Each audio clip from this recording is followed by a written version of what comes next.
Selamat pagi anak-anak.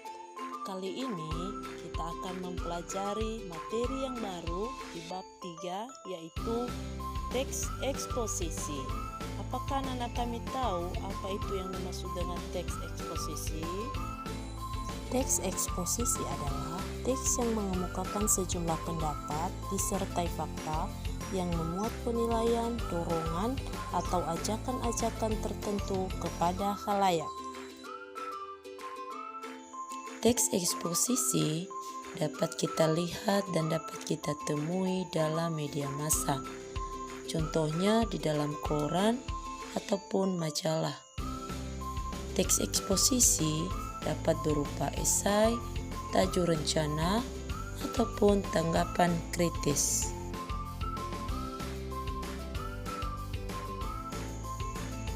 Anak-anak, untuk memudahkan kita memahami teks eksposisi, maka kita perlu mengetahui apa ciri-ciri dari teks eksposisi tersebut. Yang pertama, bersifat informatif. Teks eksposisi mengandung informasi dan pengetahuan yang bisa menambah wawasan kita. Yang kedua, gaya informasi bersifat ajakan, di mana dalam teks eksposisi selain memberikan informasi juga bersifat mempengaruhi pembaca atau pendengar dalam bentuk ajakan. Yang ketiga, objektif dan netral, yaitu isi teks eksposisi bersifat apa adanya dan tidak memihak kepada yang lain. Keempat, bahasa baku dan lugas. Bahasa yang digunakan adalah bahasa resmi yang sesuai dengan ejaan serta bahasanya juga mudah dipahami. Yang kelima, didukung data yang akurat.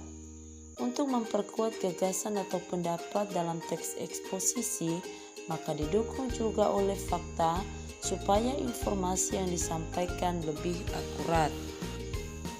Adapun yang menjadi unsur-unsur pembentuk dari teks eksposisi yaitu ada dua.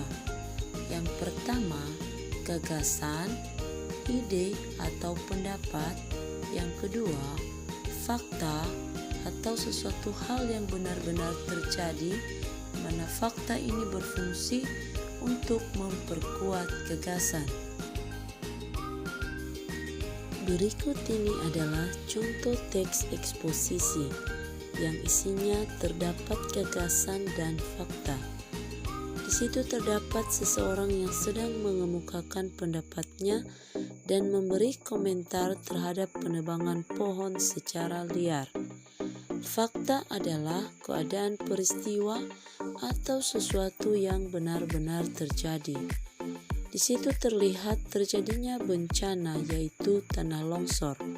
Tanah longsor adalah sesuatu yang benar-benar terjadi sehingga termasuk fakta. Untuk menulis sebuah teks eksposisi, kita bisa menggunakan salah satu dari pola pengembangan berikut ini, yaitu 1. Pola umum khusus.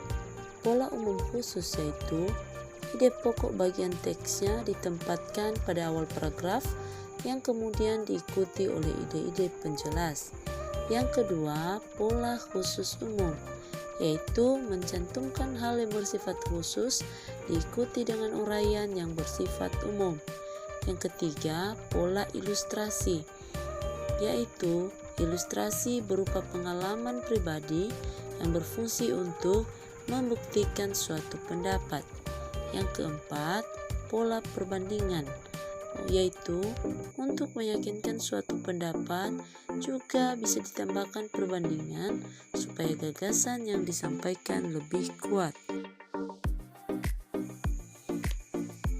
Jika anak-anak kami ingin menulis teks eksposisi, maka berikut ini adalah langkah-langkah yang perlu kita lakukan untuk memudahkan kita menulis sebuah teks eksposisi. Yang pertama yaitu menentukan isu atau masalah yang akan kita bahas. Kemudian yang kedua, membaca berbagai sumber yang berkaitan dengan isu yang dipilih. Atau kita juga bisa melakukan yaitu melakukan pengamatan. Yang ketiga, mendaftar topik-topik yang berkaitan dengan isu. Yang keempat, menyusun kerangka-kerangan dengan memperhatikan struktur teks eksposisi, yaitu tesis, rangkaian argumen, dan penegasan ulang. Dan yang terakhir, yaitu mengembangkan kerangka yang telah disusun menjadi sebuah teks eksposisi.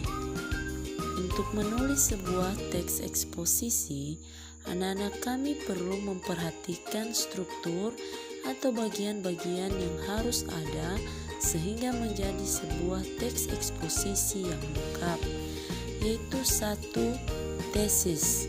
Apa yang dimaksud dengan tesis? Tesis yaitu berupa pengenalan isu atau masalah ataupun pandangan penulis secara umum tentang topik yang akan dibahasnya. Yang kedua, rangkaian argumen. Di sini terdapat beberapa pendapat-pendapat atau argumen penulis sebagai penjelasan atas tesis yang dikemukakan sebelumnya. Yang ketiga, penegasan ulang.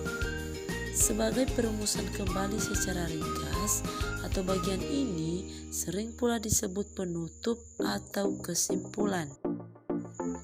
Adapun ciri-ciri kebahasaan dalam teks eksposisi yang perlu anak-anak kami ketahui dalam menulis teks eksposisi, yaitu 1.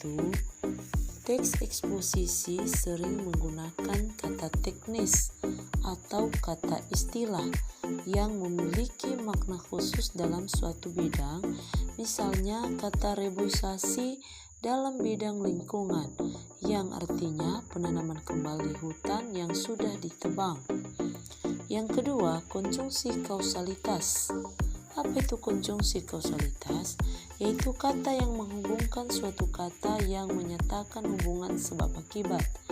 Misalnya, kata karena, sebab, sehingga, dan lain-lain sebagainya.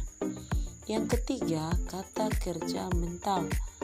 Kata kerja mental yaitu kata yang menggambarkan perilaku atau tindakan seseorang. Misalnya, kata melihat, sedih, khawatir, dan sebagainya. Keempat, yaitu kata perujukan. Kata perujukan yaitu kata yang merujuk pada kata lain yang telah diungkapkan sebelumnya.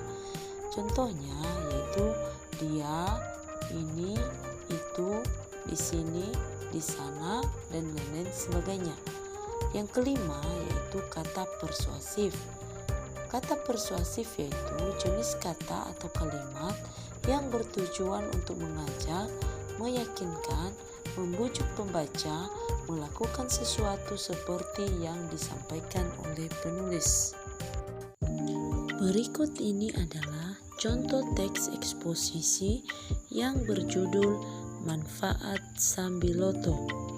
Teks tersebut ditulis berdasarkan struktur dan kaidah kebahasaan dalam teks eksposisi dan lengkap dengan bagian strukturnya, yaitu ada tesis, argumentasi, dan penegasan ulang. Berikut ini adalah jenis-jenis paragraf berdasarkan letak gagasan utamanya, yaitu 1. Paragraf deduktif. Paragraf deduktif adalah paragraf yang gagasan utamanya terletak di awal paragraf. Yang kedua, paragraf induktif. Paragraf induktif adalah paragraf yang gagasan utamanya terletak di akhir paragraf.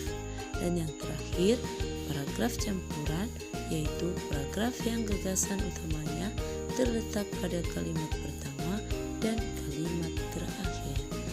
Baik, demikian saja penyajian untuk kita kali ini. Sekian dan terima kasih.